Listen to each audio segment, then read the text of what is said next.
My 4-year-old daughter suddenly exclaimed. Grandma who passed away is telling us to run away right now. It was late at night when we were staying at my in-laws' house. I was puzzled and asked, "What do you mean?" My daughter took my hand, urging me to go outside. As she shared her story, I was left speechless. She has always possessed a mysterious ability, and in that moment, fear overwhelmed me. I never imagined that person would be involved in something like this. I've never been more terrified of human beings. Michael, who is 4 years younger than me, and I met when I was 34, and a year later, we got married.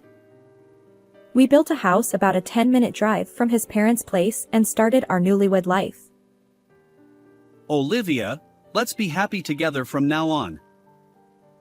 He was incredibly kind, and his parents, who raised him, welcomed me warmly.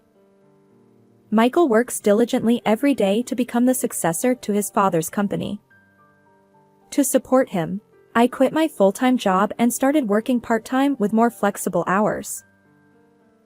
Then there's my sister-in-law, Sophia, who scoffs and says, "Working part-time? Aren't you just relying on Michael to take it easy?" She's never been fond of me since our early days of marriage.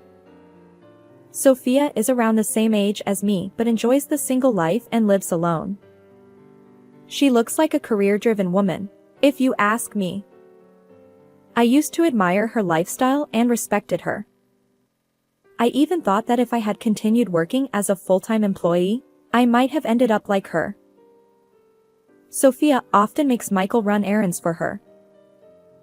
"Michael, I want some ice cream. You can use the change however you like." He complies, and it's a common conversation we hear when everyone gathers at the in-laws' house. Sophia has always doted on Michael, and he rarely opposes her, despite being in his mid-30s. As an only child, I sometimes envy their relationship. I wish I could get along with Sophia, I thought. But contrary to my expectations, she often treats me harshly. She was somewhat overbearing and would occasionally visit our home when my husband wasn't around. "Olivia, there's a hair on the floor." I've been busy with work today. I was planning to clean later. "You're just working part-time, right? Stop making excuses and get it done. It's a pity that Michael has to live in such a dirty place." Sighing, I complied with her demands. As I cleaned, she'd march into the kitchen and help herself to the half-prepared dishes, tasting them without permission. The flavor is so bland. How can you make something this awful?" It's not finished yet. "I wonder why Michael ended up marrying someone like you."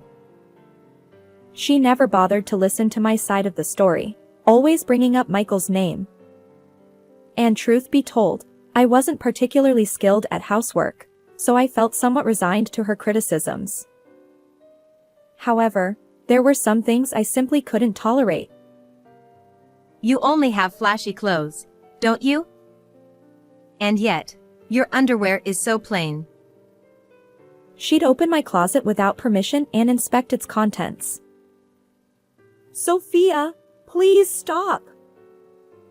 No matter how much I pleaded, she remained nonchalant, often wearing a malicious expression that made me wonder if she enjoyed seeing me uncomfortable. Sophia even checks inside my closet. I've told her multiple times, but it doesn't work. "Can't you talk to her?" I appealed to my husband when he returned home. His response was off-kilter. Really? Maybe she's just curious about what kind of person my wife is. Yet, despite our conversation, he took no action. I felt disappointed by Michael's lack of support. Sophia's unreasonable behavior continued even after that. A year into our marriage, when our daughter Mia was born, her actions escalated further. Frustrated by our crying daughter, My sister-in-law glared at me. She cries so much. It's your poor parenting. And to think you had a girl. Do you even realize you're the wife of the eldest son? She would make snide remarks about everything, eventually throwing hurtful words, blaming everything on me. My husband should have noticed this, yet he always turned a blind eye. Lately, Sophia's tone has been harsh, and it's honestly tough. It's your fault, Olivia, so there's nothing to be done. Or are you implying that Sophia is hysterical? No one said anything like that. He consistently took Sophia's side, refusing to engage seriously. As time passed, my dissatisfaction with Michael grew. Is it okay to continue like this forever? Divorce crossed my mind, but having experienced the loneliness of being raised by a single parent after my own parents' separation, I hesitated. I didn't want my daughter to feel the same way. Despite it all, I endured because my in-laws kindly watched over me. However, I suddenly lost that support. When my daughter Mia was just 6 months old, my mother-in-law succumbed to illness. The shock of her departure left everyone struggling to cope with their emotions. I'm going to visit Dad because I'm worried about him. Understood. Let me know if there's anything I can help with. During this time, my husband frequently visited his father's home, leaving me and my daughter behind. Sometimes he returned late at night. I asked about the reason. Dad feels lonely being alone. But you see your dad at work too, right? Can't you ask Sophia to help with family matters? You're quite heartless.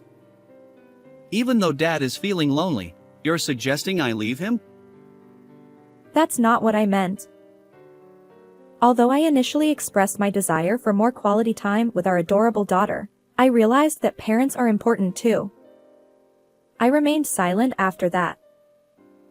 As time passed, our daughter Mia turned 4. Michael continued his daily visits to his father's house, and his return home was always late at night. I confronted him about his behavior. Michael, you've been busy lately, right? Isn't it difficult for you to keep checking on your dad's well-being? I can go in your place. However, he insisted. Don't visit my dad's house.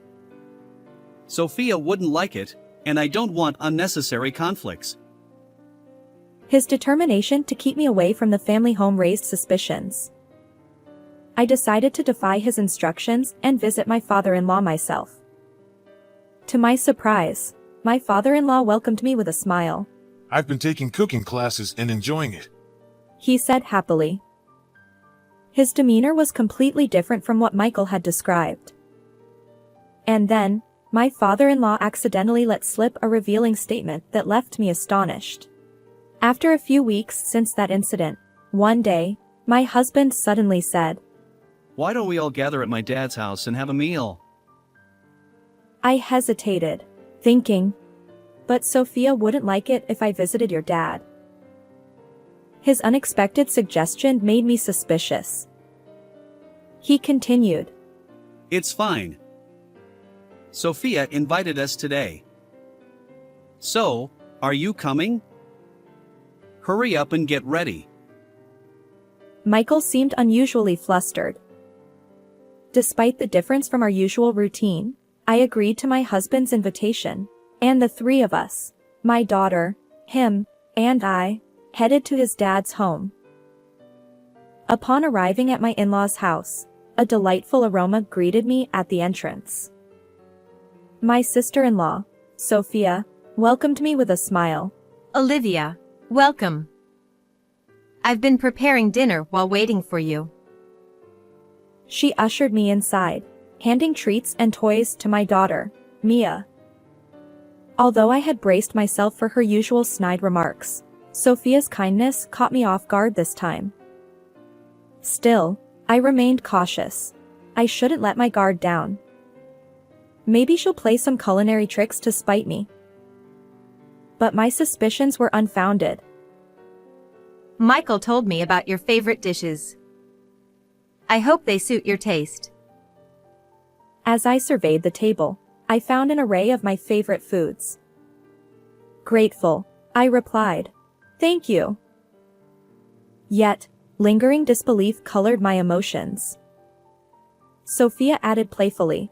Don't worry, there's no poison or anything. I never thought otherwise. Then, unexpectedly, Sophia apologized. Olivia, I've been mean to you all this time. I don't expect forgiveness, but I hope we can get along from now on. Despite my reservations, I decided against further animosity. I smiled back at Sophia, willing to make an effort to bridge the gap. Great. Since we're the same age, let's chat about various things. Oh, how about staying overnight today? But I haven't prepared anything. You can use my cosmetics. Right? Let's do that. Michael, it's fine, isn't it? Caught up in Sophia's pace, I had no chance to refuse. I guess this is an important step toward getting along. With that thought, I decided to accept her invitation. Sophia was a great conversationalist, and before I knew it, I was genuinely enjoying our time together. The hours flew by, and the three of us, our family, ended up sleeping in the room with my late mother-in-law's memorial portrait. I must have misunderstood Sophia. From now on, I'll try to be more understanding. That's great. I'm happy that you two are getting along. As our daughter slept soundly between us, I drifted off into a dream. However, it was in the middle of the night. Mom, we need to escape right now. Grandma, who passed away, said so. Mia suddenly shouted loudly, jolting me awake. Startled by her voice, I sat up. What? What's going on? Despite my grogginess, I sought confirmation from my daughter. Since my mother-in-law had passed away when Mia was around 6 months old, she shouldn't remember anything. I wondered if Mia was still half asleep, but her eyes were wide open, and she wore an anxious expression. If we stay like this, we'll be killed. Mia tugged at my hand, urging me to leave the room. As I glanced to tell my husband about the situation, he wasn't there. He should have been asleep. Where could he have gone at a time like this? But I couldn't dwell on that now. I chose to trust Mia's words and escape. Actually, my daughter possessed a mysterious power. When my friends were all pregnant one after another, she accurately predicted the gender of each baby in their bellies. She also warned me when Michael was about to get injured. Michael did indeed hurt himself by slipping on the stairs, but luckily, it was just a minor sprain. However, since that incident, both Michael and Sophia started avoiding Mia, saying she's creepy. It's natural for some people to feel that way, so we decided to keep this power a secret between Mia and me. Grandpa needs to escape with us too. Mia stopped in front of her grandfather's room, entered, and gently shook him awake. Grandpa, wake up. Quickly. We'll explain later, but please come with us and escape. Startled by our urgent voices, my father-in-law jumped up, though he seemed puzzled by the situation. Despite his initial hesitation, he eventually agreed to go outside after hearing Mia say, Grandma told us to. When we reached the entrance, I noticed that my husband and sister-in-law's shoes were strangely missing. Furthermore, there were no cars in the parking lot, neither of theirs. Could it be that what Mia said is related to both of them? We decided to walk back to my house, but while it would take only 10 minutes by car, on foot, even for adults, it would be over an hour. I called my mother and asked her to pick us up. As we arrived in front of my house in my mother's car, I noticed that the lights were on inside. And to my surprise, Michael and Sophia's car was parked there too. Mom, I hate to ask, but can we stay at your home tonight? I had an uneasy feeling, and entering the house as it was might be dangerous. And so, we sought refuge at my mom's house. That night, my mind and eyes remained wide awake, and I couldn't sleep. As the morning dawned, I couldn't shake off the meaning behind my daughter's words. So, I borrowed my mother's car and went alone to my in-laws' house. To my shock, the grand, imposing house that had stood there just a few hours ago was now reduced to charred remains and skeletal framework. Wait! This can't be real! Several fire trucks, police cars, and ambulances lined up in front of the in-laws' home, surrounded by curious onlookers.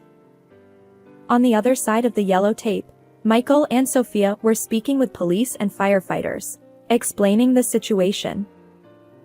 I slipped into the crowd of bystanders, hidden from their view, and observed the unfolding scene. After a while, some of the emergency vehicles departed, and the onlookers dispersed. The once crowded area in front of the house now stood empty. Hiding in the shadow of a nearby car, I listened to my husband and sister-in-law's conversation as they stood outside the taped-off area, gazing at the charred remains of our once grand house. It really went up in flames. The useless Mia and Olivia should be dead by now. They won't be of any help. If they survive this, it's a miracle. Once things settle down, I'll remarry my affair partner and make her child the legitimate heir to this house. The horrifying words echoed in my ears, leaving my legs trembling so much that standing became a challenge. Since Dad probably kicked the bucket too, the inheritance is ours. And the company will be mine soon. Michael and Sophia exchanged laughter as they discussed their sinister plans. What terrible people! I can't forgive them. Fueled by fear and anger, my entire body shook. Before they could return to my home, I hurriedly drove back to my home, retrieved my belongings, and returned to my mom's home where my daughter and father-in-law awaited. And there, I shared the events from earlier at the in-laws' house with my father-in-law. There's something you need to know. Oh my. How could this happen? I absolutely cannot forgive it. His face twisted with shock and rage, and together, we decided on revenge against my husband and sister-in-law. That evening, I left Mia with my mother and stood outside my home's front door with my father-in-law. I reached for the intercom, but then I hesitated. This was my own house. There was no need for that. Instead, I decided to open the front door myself. As I fumbled with the lock, I heard a rattling sound, and Michael cautiously peeked out from inside. What? His face turned pale, and he retreated back into the room. Soon after, he returned with Sophia in tow. Why are you here? She too looked ashen, muttering those words.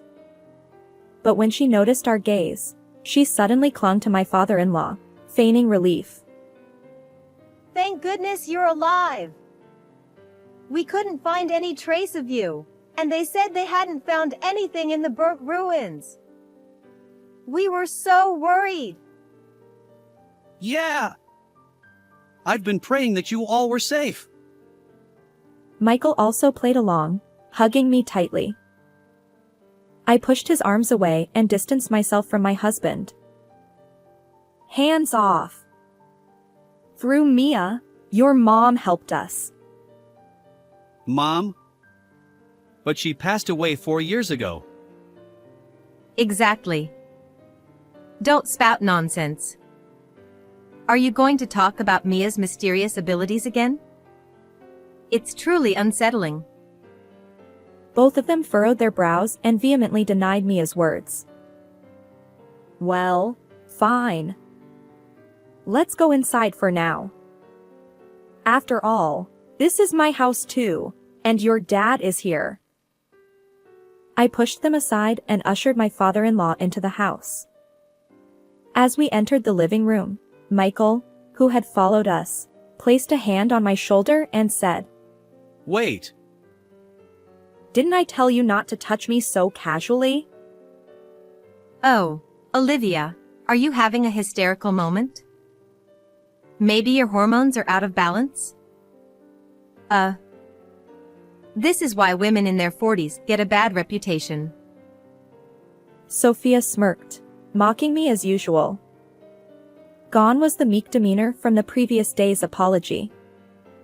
Her true nature, overflowing with malice, revealed itself, even in the presence of my father-in-law. "That's enough to make anyone angry. This fire incident was orchestrated by you two, siblings, isn't it?" I stared at my husband and sister-in-law, hitting the nail on the head.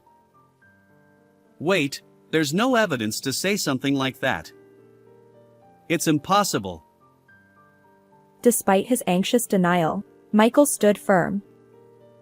Meanwhile, Sophia seemed composed, almost nonchalant. Olivia, really? Suspecting your own family? Something must be wrong with you. Being raised by a single parent, you lack that kind of affection. But I'm saying this because there's evidence. I overheard you both talking about the burnt house early in the morning. As I spoke, I glanced back and forth between the two of them. Huh? Eavesdropping, much? And besides, hearing a story from such a chaotic place, there's no credibility. Yeah, what Sophia said. The police won't buy into vague stories like that.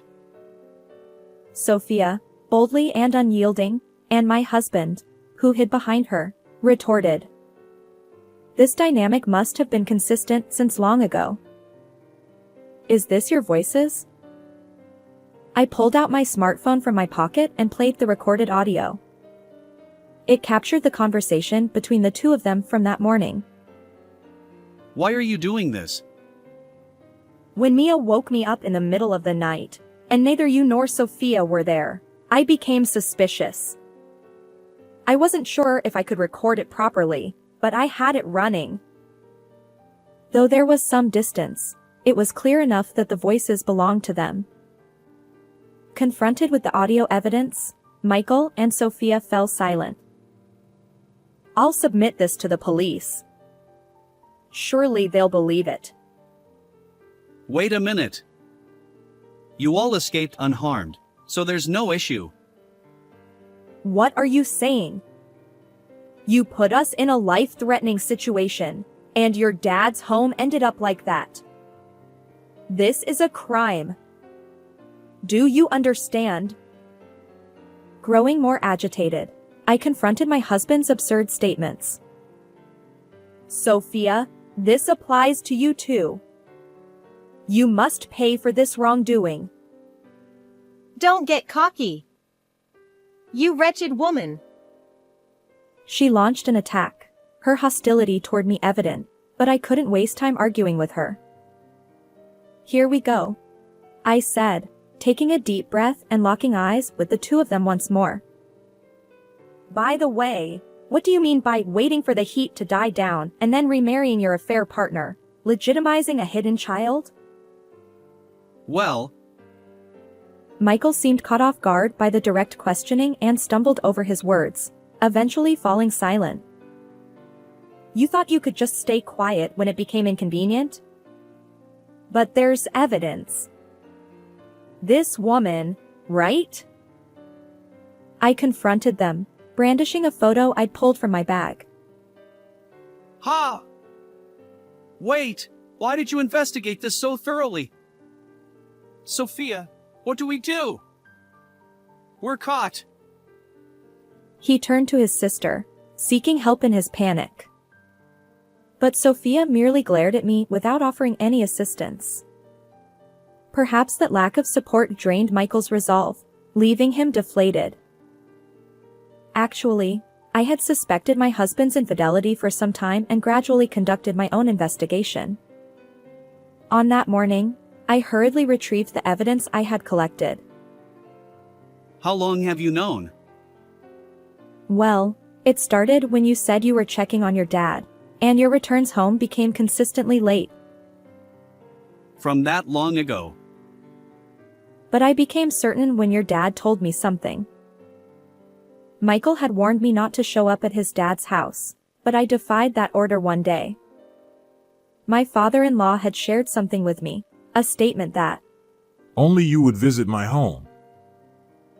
for me, who thought Michael was merely making frequent visits to his dad's house, it was shocking. Although the photo includes Sophia, it seems your affair has her approval, Michael? I confronted them, thrusting the evidence in their faces. Humph. So what? Isn't it your fault for being cheated on? You lack any charm. Clearly, she was aware of this situation as well. Among the evidence I had gathered were photos showing the gradual growth of the affair partner's pregnant belly and, most recently, images of Michael and the affair partner strolling with their baby. Olivia, it's not what you think. There's a valid reason. Suddenly, my husband changed his tone, attempting to justify himself. Just as I was about to push them away, my father-in-law, who had silently observed the situation until now, stood up and positioned himself like a guardian in front of my husband and Sophia. What are you both doing? Bullying Olivia, engaging in infidelity, and even endangering our lives. What's your intention? His furious tone left my husband and sister-in-law speechless. Dad, listen to me. It's all Sophia's fault. She introduced me to that woman in the photo just because she didn't like Olivia. You were always complaining about your wife too. So, I mediated between you and that woman. Nobody asked you to do that. Besides, it was you who said our daughter, Mia, couldn't be the heir because she's a girl. But that's true. Dad, you agree with me, right? And don't worry, the child in the photo with that woman is a boy. Our lineage is secure. Michael and Sophia argued, debating who was at fault. Through their exchange, the reason for my sister-in-law's animosity toward me became clear. She, who is the same age as me, couldn't understand why I was happily married with children while she faced a string of rejections and remained single. Her envy of my apparent happiness fueled the years of mistreatment I endured. Sophia, desperate to break up my marriage, used her compliant brother to impregnate her affair partner with a baby boy. This is outrageous. It's beyond cruel. I thought, my anger welling up again, my clenched fist trembling uncontrollably. Enough of this.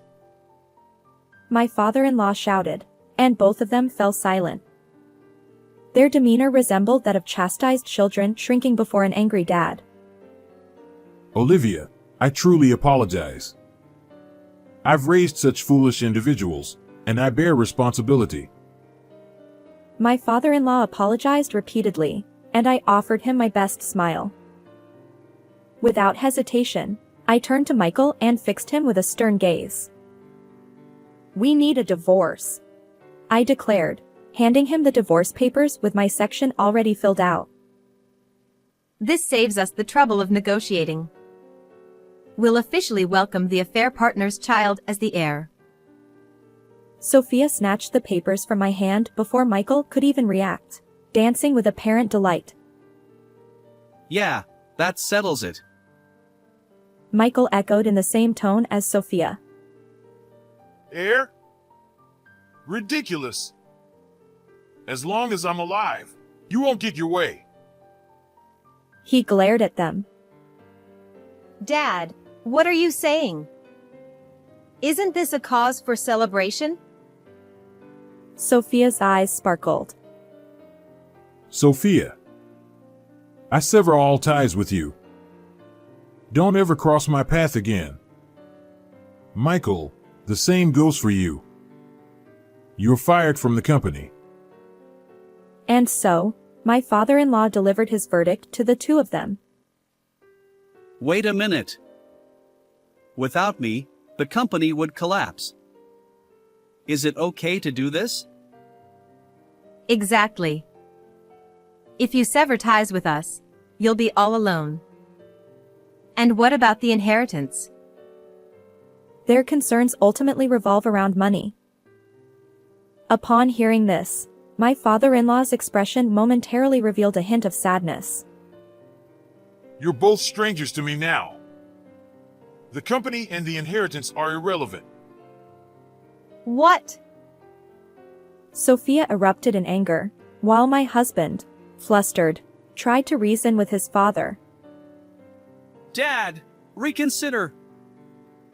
He shook his father's shoulders, pleading. The heir will be Mia, my grandchild who saved our lives. With that declaration, my father-in-law let out a heavy sigh. Wait. Mia is my child, so I might still get a share of the inheritance, right? Michael grinned, asking me an audacious question. In this situation, I couldn't help but question his nerves. She doesn't want to see you. After everything that's happened, she's scared, and there are hardly any memories between you. I replied firmly. But I'm her father. I won't allow it. Nevertheless, this is the result of your inaction over the past 4 years. After the divorce, I'll respect our daughter's wishes and won't allow visitation. I don't want that. I don't want a divorce. Olivia, please. Michael wailed loudly, clinging to me. Olivia, I apologize for everything. Please convince Dad to reconsider. Even Sophia, seeking mediation, pleaded with me. Although you two might be preoccupied with divorce and estrangement, both of you need to go to the police now regarding the fire incident. Do you understand? Please don't involve the police. I'll be a better husband and dad. I won't let Sophia manipulate me anymore. Let's start anew as a family of 3. Seriously, don't bring the police into this. What about my hard-earned career? Even though they've come this far, they seem to only think about themselves and say whatever they want. Enough. Reflect on your actions and make amends. I firmly rejected them, pushing them away. Michael and Sophia mumbled in response, collapsing to their knees. Afterward, I took my husband and sister-in-law to the police station and submitted the audio evidence. Both of them confessed, and they were arrested in connection with the recent fire incident. The divorce with Michael was finalized, and he agreed to pay $20,000 in alimony for the affair, along with monthly child support of $400 for our daughter, Mia. Since he'll be behind bars for a while, I intend to collect those payments when he's released. As a bonus, I also received a tidy $7,000 in compensation from the affair partner. Sophia faced the same fate, with her conviction confirmed. She lost her job, of course. Abandoned by her father and separated from the brother she doted on, she's now all alone. Well, it's a consequence of her own actions. My father-in-law, with whom I still maintain contact, is determined to keep working until Mia becomes the heir. Our daughter is enthusiastic about becoming the president of a grandpa's company. These days, life is peaceful, and I feel truly happy. How did you find this story? If you enjoyed it, consider subscribing to our channel. Until next time.